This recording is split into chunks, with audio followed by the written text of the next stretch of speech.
Let's overview the Revic BR4 button interface, the quick menu, and settings menu. Let's start with the buttons.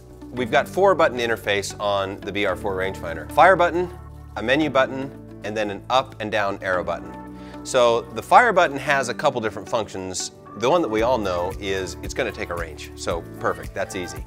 But the fire button is also the button that we use to wake up the device.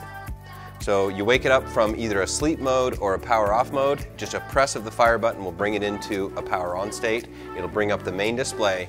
And then from there, you press and hold the fire button to take a range. The fire button also serves in the navigation to kind of save and return to a previous menu. In our original BR series product, we actually had the fire button serve the opposite function. So for all you guys that are BR2 or BR2500 owners, that's going to be an opposite function for you.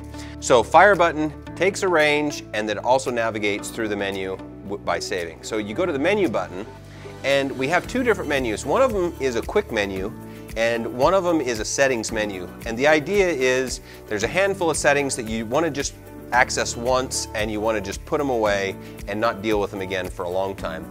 But the quick menu items are things that you might want to navigate to pretty frequently, like brightness or the targeting mode, or even like a temperature override. So what I want to do is kind of go through how those work, how to access them, and we'll take a look at those menus and then we'll dive in. So the quick menu is accessed from the main display by just doing a short press, and that pulls up the quick menu items and ready to scroll. And then, you know, our last 2 set of buttons we've talked about is the up and down, so you can scroll through the menu to the different items. And then again, looking at the buttons, the menu button selects an item for editing. So short press gets you the quick menu, arrows to the item that you want, let's say brightness, and then a press of that menu button, and now we're editing the brightness function. And so we can go to brightness, you know, 3, 4, etc. And then when we're done, back to that fire menu, you hit save and exit, and save and exit, and it'll take you back to the main display. So it's a pretty straightforward navigation system. Sometimes it helps to look at, you know, all the different features and functions that are there. So let's just jump in and take a quick look at the quick menu and scroll through those different items. So from the main display, we'll do a short press, and it's going to pop you right to the temperature override. We can cycle through. Now there's pressure, and you can change it to read in inches of mercury. You can also do a pressure elevation display. And then you've got the shot vector. And every time you enter the shot vector menu, it's going to show you what you're actually looking at. So it's alive and it recaptures what you're looking at. So there's shot vector. And then you've got the profile, and this would be your ballistic profile that you've loaded on the device, your targeting mode, and we've always used those near far, and this year we've added long range mode as well. So, and then you've got your brightness, and we can change that really easily. So that gives you all your quick menu items. If you're done cycling through the quick menu, you hit the fire button, it takes you back to the main display. And then if we want to enter the settings menu, we can do that, and we can run through those real quick. So from the main display, press and hold the menu button for 3 seconds.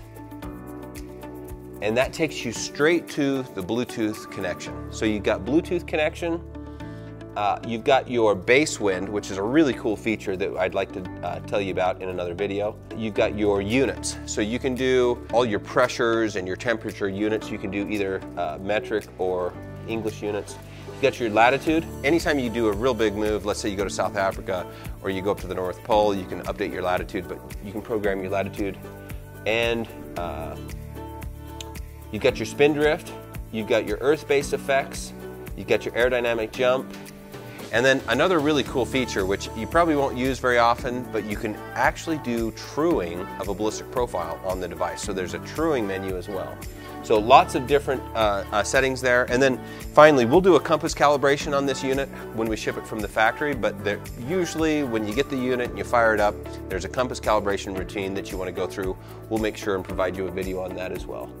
So that pretty much covers the settings menu and the quick menu features. And in general, once you've got a profile loaded up, you really don't have to access any of those features. They're just not things that you use a lot of. You know, once in a while you might want to do a temperature override, but if you got good device management, you don't have to. So just taking a range, you know, and firing that range will give you all the stuff that you want if you set your device up beforehand. For more detail, make sure you go online, check out the digital instruction manual. It goes all the way in depth, and check out the Revic Optics video series on the BR4 rangefinder.